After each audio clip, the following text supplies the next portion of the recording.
Elite round one wide receiver is becoming more and more common in today's landscape for fantasy football. So, today we're going to talk about 5 running backs that you should target in rounds 2 to 6 if you're passing on that elite running back in round one. To me, it's looking counterfeit. I get done with one, then move right on to another bitch. Yeah. College educated, she graduated. So the first player we're going to talk about today is going to be Achane, running back for the Miami Dolphins. Achane goes round two. He's RB7 currently, and he's expected to be somewhere around mid-second to a late second round pick. That's where he's going currently in drafts, and I don't expect him to go much higher.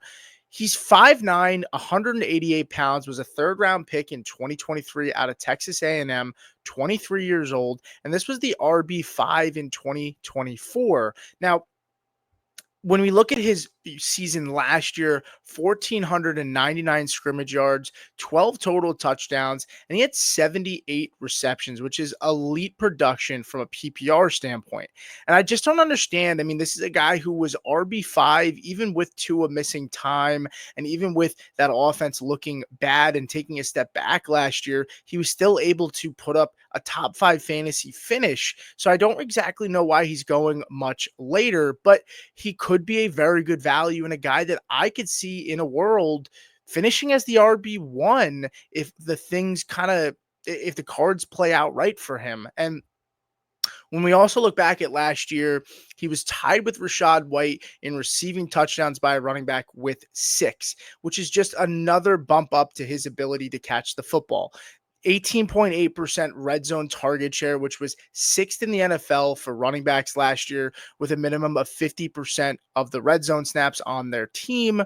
He also led all running backs with 27 slot targets, and reports have said out of camp early on that Achane has been lining up in the slot as well as, out wide. And it looks like that's not going to be just a one-time thing from last year. They're going to look to find more ways to get him the football in the pass game, which are things it's really just music to your ears when you hear that, especially if you're heavily invested in Achane. The concerns, right? It's Tua Tagovailoa. It's that offensive line. Armstead just retired their left tackle, and their offensive line wasn't great last year, but I think they have a good contingency plan with Tua, right? They backed him up with Zach Wilson, Quinn Ewers, right? Those are not world beaters, but it's better depth than what they had last year and what they were throwing out onto the football field, which I think, well, I don't think the offense is going to be nearly as good with those guys under center. Those guys, I think, will be able to at least sustain drives a little bit better than what we saw last year, which is encouraging, right? And when you think about the offensive line, Achane had 4.5 yards per carry last year behind the 31st ranked run blocking offensive line per player profiler. So, I mean, that's as bad as it gets. And the fact that he was still carving out 4.5 yards per carry just goes to show how hard this guy is to get to the ground, right? Because of his freakish ability. He's like a joystick. He's really small, really fast. And so he's very hard to get down. And you have to make sure you're taking the right angles when trying to tackle him. And so the offensive line is not the biggest concern for me. It really is more of Tua, but I do think that they gave him some more depth and backed him up a little bit better. And I think Mike McDaniels is not going to go into this season like last year, where he doesn't have a strong contingency plan in case Tua Tagovailoa goes down. Right? It's a fireable offense if he does not learn from last year's mistakes. When we think about Achane, right? Five top 3 fantasy finishes last year, and he played all 17 games, which is very encouraging for a guy his size. He doesn't need a massive volume, on the ground to be effective. This is a big play waiting to happen. When you think about a guy who is a big play threat and also provides that receiving upside at the running back position, they don't need this crazy amount of volume even on the ground. And looking at the depth in that room, you have Jalen Wright, who's unproven at this point going into year 2. You have rookie Ollie Gordon, who might take over that Raheem Mostert role. And then you have Alexander Madison, who also could take over that Raheem Mostert role. I'm not worried that they're going to eat into his touches, but That's also, personally why they didn't really bring in an established veteran. So his job is safe, his volume is safe, his opportunities are safe, and he's a very good running back to target in that second round of your drafts. The second player we're going to talk about is Breece Hall, running back for the New York Jets. He was running back 16 last year. This guy's 5'11, 217 pounds, was a high second round draft pick for the Jets. Iowa State, college wise, where he came out of, 24 years old. And look, I understand that this is a guy who was not drafted by the current regime in New York, right? You have Aaron Glenn and his guys that he brought over from the Lions. And, the offense is probably going to look a little bit different. There's rumors about rotations, but let's look at Breece Hall from last year. And, this is a guy who ran for 1,359, well, not run, but received as well, 1,359 all purpose yards, 8 total touchdowns, 57 receptions. And I do think, hear me out, Justin Fields and Breece Hall, while I'm not the biggest fan of Justin Fields, the NFL quarterback, I do think he can help Breece Hall, similar to how Lamar Jackson and Derrick Henry help each other, right? If you're running that read option in that offense, it provides lanes for both guys because you have to worry about the other guy getting the football, right? Justin Fields is a guy that I expect this Jets team to allow him to do what he does best, which is run the football, right? And so I think while that might concern people because they think Breece Hall might not, might be a deterrent from his volume, and plus you're hearing rotations, but Breece Hall can get more efficient, right? He ran a ton of routes last year. When you look at the raw numbers for Breece Hall, this is a guy who ran 423 routes in 2023, 118 more routes than any running back in football last year. But even with all those extra routes, he ran fewer routes in 2022 with 85. He had 19 more targets and 19 more receptions, right? I think there was a utilization issue where there were rumors that came out this offseason that head or offensive coordinator Nathaniel Hackett didn't realize how good of a receiver Breece Hall was and could be for that offense until middle of the season, which is a huge blunder and a concern and just an indictment on that offense as a whole. It was just an absolute mess. I think Hall can be used more efficiently. Now, when we look at Justin Fields and you look back at when he last was a full-time starter in 2023 with the Chicago Bears, Fields was 10th in percent in check down rate from a percentage standpoint of passes behind the line of scrimmage, right? So that's for quarterbacks that have attempted a minimum of 60 passes behind the line of scrimmage, right? And Justin Fields was 10th in check down rate. That should help Breece Hall, right? And when I talked before about the 2023 versus 2022, I really meant 2024 versus 2023 for Breece Hall and those routes run, right? And at RB12, I think that's already factoring in the risk of a committee. I don't think Breece Hall is going to get traded at this point. I think that's a lot of smoke as well. I think Braylon Allen, right, will be involved and used in this offense, but I don't think that should be something of a concern for Breece Hall. I think this offense should be improved from last year, and I'm expecting Breece Hall to be a very strong value who right now is round 3 RB12, and he's a guy that I'm heavily targeting in the third round if I'm drafting the running back position. The third running back on this list is going to be Alvin Kamara, who goes in round 5. Now, we are skipping over round 4 because me personally, I'm not targeting a ton of running backs in round 4. I much prefer the wide receivers that go in that range. Kamara is going round 5, right? RB18. This is a guy that I am very comfortable being my RB2, especially if I secure a good running back in round 2 or 3. I'm okay with Alvin Kamara being that RB2. This is a guy that finished RB9 last year. And honestly, I don't know. I get the age concerns, right? I think that's really what pushes down his cost at the moment. But Last year, 1,493 all purpose yards, 8 total touchdowns, and he had 68 receptions. This is a guy who's averaging 71 receptions over the last 2 seasons. And I get it. The offense wasn't great last year, but that was not stopping Alvin Kamara from being effective. He's been in the top 5 from a points per game perspective the last 2 seasons, and number 1 in target share among all running backs in 2024. Even with how bad that offense could be or was last year, I expect him to be a little bit better this year, and he's going to continue to be the focal point of this offense. They really did not bring an established veteran outside of Cam Akers, who I am not overly concerned about. This team re-signed Alvin Kamara to a 2-year, $20 million contract extension last season. And that was in the middle of the season. It wasn't before the season. It was in the middle as they saw him run around and continue to play effective, strong football at his age. And that's a tip to the cap of a player that he is. And I don't see the age cliff for him happening this season.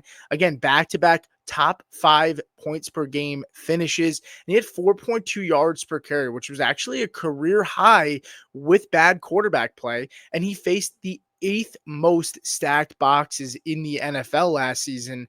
So Alvin Kamara, I mean, I don't really see him slowing down a ton either, right? I mean, Pro Football Focus had him ranked 15th in breakaway run rate, and then Player Profiler had him at 8th when it came to the explosive rating. This is a guy that still has juice in those legs and can take a football 70 yards to the house on any given play. And only one season he had under 57 receptions in his career.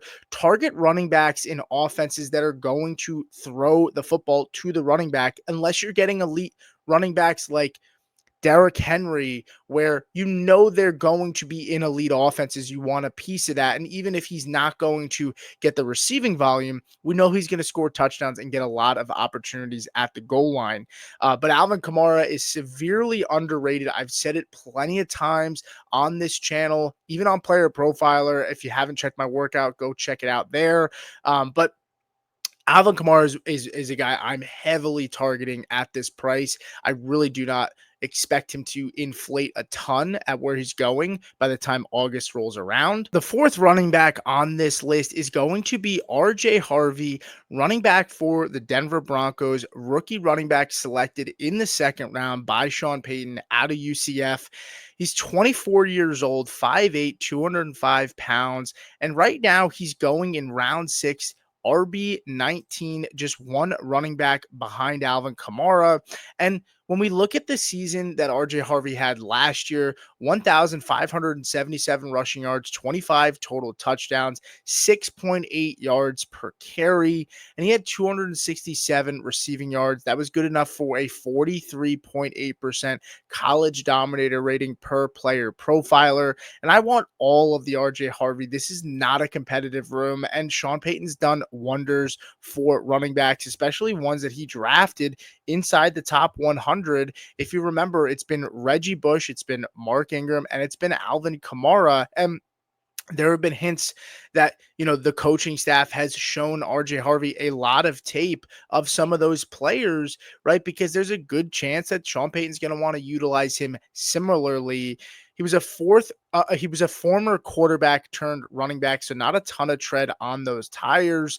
He ran a 4.4 40-yard dash at the combine, and he was actually the FBS leader in explosive runs, which is runs of 15 or more yards per Player Profiler. And when I think about the Denver running back room, you have J.K. Dobbins, veteran who was newly signed. You have Jaleel McLaughlin and Audric Estime. And I'm not overly concerned about the Dobbins signing, right? Those veterans behind, RJ Harvey prior to them bringing in Dobbins were not inspiring. Estime was a healthy scratch last year in the playoff game, right? And they drafted him last season. They had plenty of opportunities to give him more run, and they just chose not to for whatever reason. I think there was a lack of trust there. He had some fumbling issues. And then Jaleel McLaughlin, explosive player, right? A good athlete, but he's really a one-trick pony. He's not a good pass blocker. He's not even really a great receiver.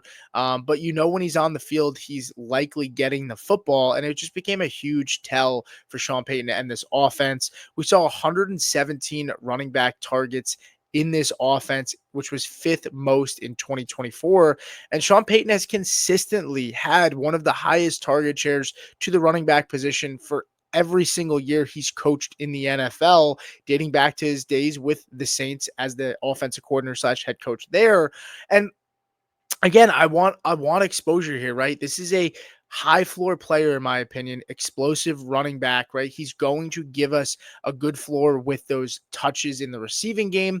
And Dobbins might eat into those touches at the goal line for Harvey, but I still expect Harvey to get the lion's share of the work. I'm definitely buying the dip on RJ Harvey here. If the Dobbins signing has scared some people off, I would really love to see his cost drop even farther because it just becomes a bigger buy window for me. So I love him at this current price of a round 5 pick or a round 6 pick and an RB19. Now, the last player we're going to talk about is another rookie running back. It's TreVeyon Henderson, running back for the New England Patriots. And TreVeyon Henderson is a round 6 pick, RB22. So he goes in the same round as RJ Harvey at the moment. And when you think about or when you look at TreVeyon Henderson, he was even higher drafted, right, for the Patriots compared to RJ Harvey. He was taken at the 206 in this year's NFL draft.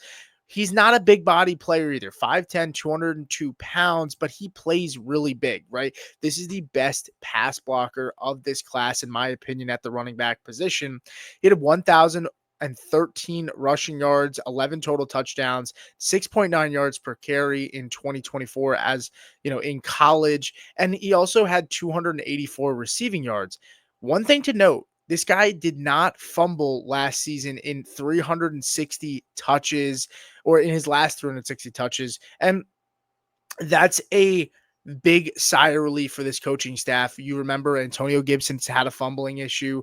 Ramondre Stevenson has had his fumbling issues too, which is why there were talks of him getting benched last year and the staff was not happy with him. Now it is a new coaching staff with Mike Vrabel, right? So everybody's getting a fresh start and, a chance to put on a good impression. I think Stevenson is pretty undervalued as well because I think he'll be involved, but Henderson, like Harvey, is going to have a high floor. This is a guy who is explosive. He adds a dynamic to this offense in New England that's been lacking for a very long time. He's just a playmaker. That's really what he is. He's a guy that can take the football 70 yards to the house. And so there's big playability there on top of a good floor from a receiving standpoint because he has a real good chance to lock up this third down role, being that he is the best pass blocker on this team and was the best pass blocker in this class. Like, I have no concern coming out and saying that.